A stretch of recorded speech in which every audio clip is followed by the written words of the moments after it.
Welcome. I'm Brian Lee Durfee, author of The Forgetting Moon, published by Simon & Schuster's Saga Press. Today I will be reviewing book number 3, In Memory, Sorrow, and Thorn, Tad Williams' epic fantasy series.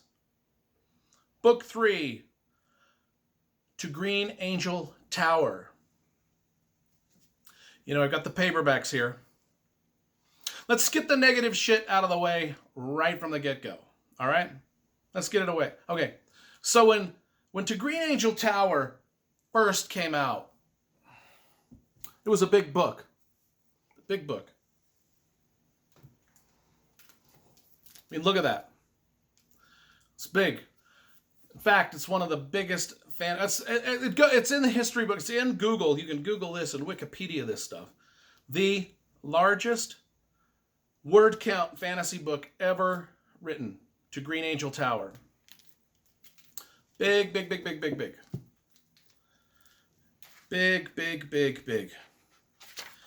Tad Williams himself signed this for me. Let's read what he says. Let's read what he said right off the bat. From the old guy you may be yourself one day. Warning, prepare to be cranky. He wrote that after 2 drinks. We were at a bar in Salt Lake City. He wrote that after 2 drinks. He somewhere on there he even said after 2 drinks. We were chatting. I've got the same agent that Tad Williams has. And me, Tad Williams, and our literary agent, we did a panel at Salt Lake Comic-Con and about how to get published. And so I will link to that later. And if you want to watch me, Tad Williams, and our agent talk about how to be published, how to get published, how to write your books, query agents, and get published. We did a great panel at Comic-Con about that. So I'll link to it at the end of this video so you can see it and watch it. Well, we were talking about the negative stuff first. It's the size of the book. It's not the size of the book that's Tad Williams' fault. It's a fantastic book, and we'll get to that in a minute. We're going to get to the publishing part of it. So it was so big that when the paperback came out, the publisher decided to publish it in 2 volumes. They had Tad Williams do this, let me pull the book down again. They had Tad Williams do this wraparound cover, which is beautiful, by the way. Another painting that Michael Whalen knocked out of the park, right? So they did this wraparound cover. So when they published the book in paperback finally, they published it in these 2, they split it up into these 2 volumes, which I think was a big mistake. They said, well, it's too big of a book to put in a 1 paperback. Oh, but I know about publishing. They could have. They totally could have. They could have put it in 1 paperback. I mean, War and Peace is 1 paperback.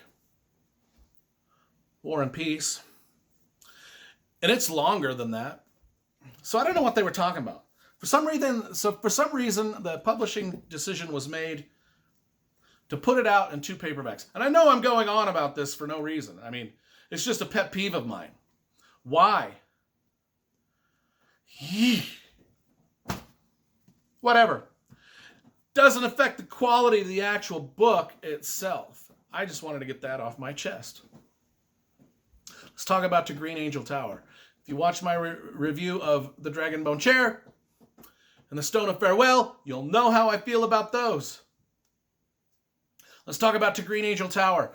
I read The Dragonbone Chair when it first came out. I waited for 2 years for the second book to come out. I waited. As soon as it came out, I read it within a day and a half. Loved it. And then I had to wait over 3 years for book 3 to come out. I had to wait along with the rest of the world for this book to come out. And I'm telling you, it was the most excruciating 3.5 years of my life because I had to find out what happened to all the characters that survived the first 2 books. I had to find out. Not only that, but I was obsessed with this world that Tad Williams had created. Austin Ard, Memory, Sorrow, and Thorn, the magical swords. Were they going to be found? Did they find the right swords? Were they magical? What was going to happen with Simon? What happened to Miriam L? What happened to Joshua and Elias and Pirates? All the characters that I loved and the characters that I loved to hate. Kadrak, Sludig, Iskramnir, Tiamat, Binibik, Kantaka, Jariki, Aditu. I could go on and on and on and on. I loved all these characters. I had read book 1 and book 2 over and over so many times. And I still reread these all the time. That's how great they are. And let me tell you, I do a lot of writing advice information in these book review videos. If you want to learn how to write epic fantasy and do it well, you need to get the Memory, Sorrow, and Thorn trilogy by Tad Williams and study everything this guy's done. Because, like I said in my previous videos, I had read a lot of Dragonlance as a kid, a lot of David Eddings and Raymond Feist and Terry Brooks, and all of those popular fantasy authors from the 80s. I had read them all, and their world building, it was pretty darn good. But I hadn't seen epic world building on a scale this grand since Tolkien. And I even think Tad Williams even raised the bar above Tolkien. He raised it up a notch from what even Tolkien did. I mean, Tad Williams created his own language for the elves, his own language for all these other things. He created a world that felt lived in and real as Middle-earth. That's what Austin Ard meant to me. It was comparable to Middle-earth to me. And I was in anticipation of this book coming out. I can't even tell you. I mean, you think that kids were excited for Harry Potter, or each Harry Potter book to come out, or each Twilight book to come out. They had nothing on me. They had nothing on me for the anticipation I had for To Green Angel Tower. Nothing. I mean, if we were to take, measurements of our blood pressure to gauge how much anticipation there was, my blood pressure would crush everybody else's combined. That's how much I wanted to read this book. And I stalked the bookstores. Back in the day, there was no internet back then. There was no internet. We did not know when a book was going to come out. We just had to stalk the bookstores every day and hope it was on a shelf. I mean, I'm old enough, we're talking about ancient times here. Pre-internet, pre-information. God, I was going into the bookstore every fucking day, hoping, for 3.5 years, hoping that Tad Williams book would be sitting on a shelf, because we had no idea when it was coming out. There were no dates. I mean, we were living, I would walk through snowstorms uphill every day without my gloves on, in socks, checking to see when this book's going to come out. That's how rough we had it back then as book buyers. There was no Amazon. We didn't click a button and the next day it shows up on our porch. No, we had to brave the elements. We had it rough. There were times where we ate dirt because there was no food. We ate dirt. I don't know what I'm talking about. To Green Angel Tower. Let's talk about it. It finally ended up coming out. And I bought a copy. I was like, holy shit, it's massive. I just showed you how big it was. So big they had to break it into 2. They didn't have to, but they did. So big that they had an excuse to break it into 2 books when the paperbacks came out. Let's look at that again. Look at this travesty again. 2 books. Come on. Anyway, that's the only negative I've got to say about anything about Tad Williams. 2 books. Anyway, I was anticipating this book. It came out 1,200 pages of hardcover, small little type. Read it in 3 days. Just devoured it. Stopped everything I was doing and just did nothing but read that book. And I'm telling you, it was the best book I had ever read up to that point in my life.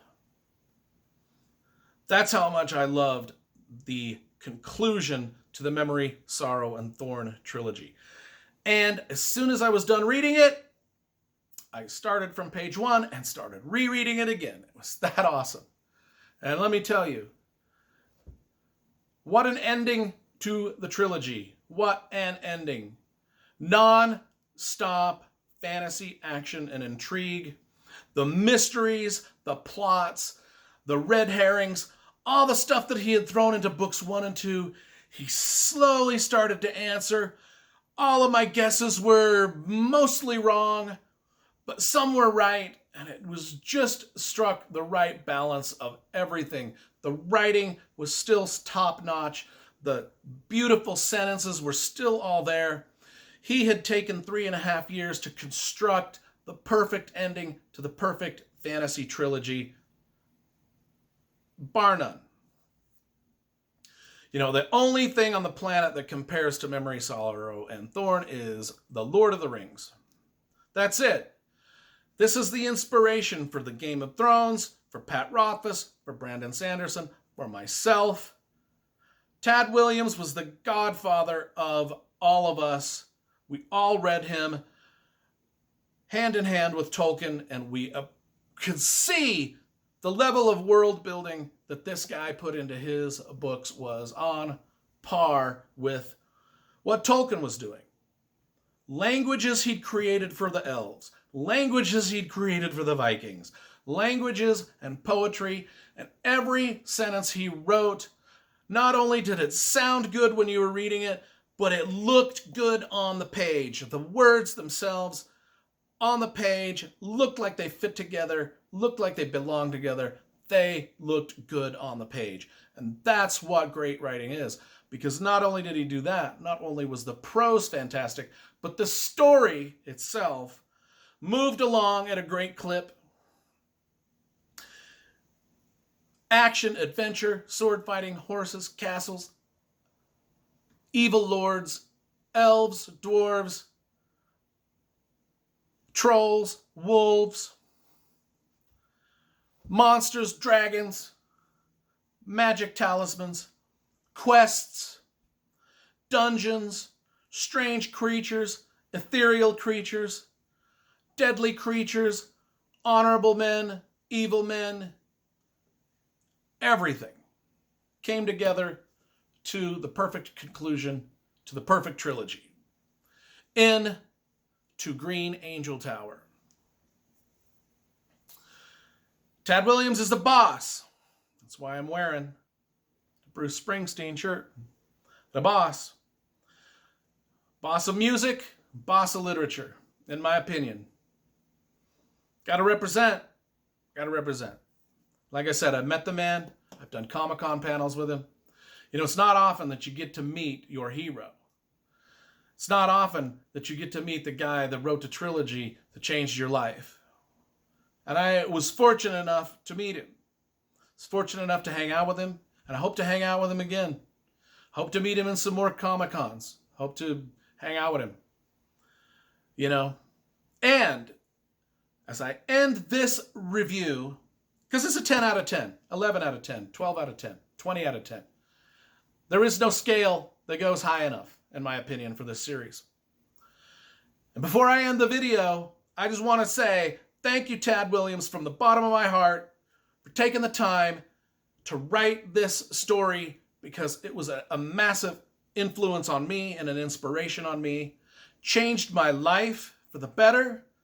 brought joy. I mean, with the dozens of times I've read this series, every time I see something new, I learn how to write better. I learn something new about writing. Every time I enjoy it. I love it. I love the characters. I could reread it and still never get tired of it. So thank you from the bottom of my heart. And I know I've told you this in person. I'm putting it out there on YouTube now for everybody to see. Thank you from the bottom of my heart, Tad Williams, for writing these books, because they are fucking awesome. They're badass. So are you. Thank you so much. That's going to be the end of my Memory, Sorrow, and Thorn reviews. I am going to review his other land books. I'm going to review his Witchwood Crown and his... Hey, doesn't end with Memory, Sorrow, and Thorn. He's in the middle of writing a sequel to these. And I'm telling you, these other books are just as awesome. What have I got here? The Witchwood Crown or the... the Witchwood Crown. Empire of Grass is right there. Yeah, he continues. Other land, Shadow March. They're all great. They're all great. But for now, hey man, Tad, if you ever see this, hope you do. Thank you so much. Hope to see you again soon. Hope we get to hang out again soon. And everybody go out and get this series. You will not be disappointed.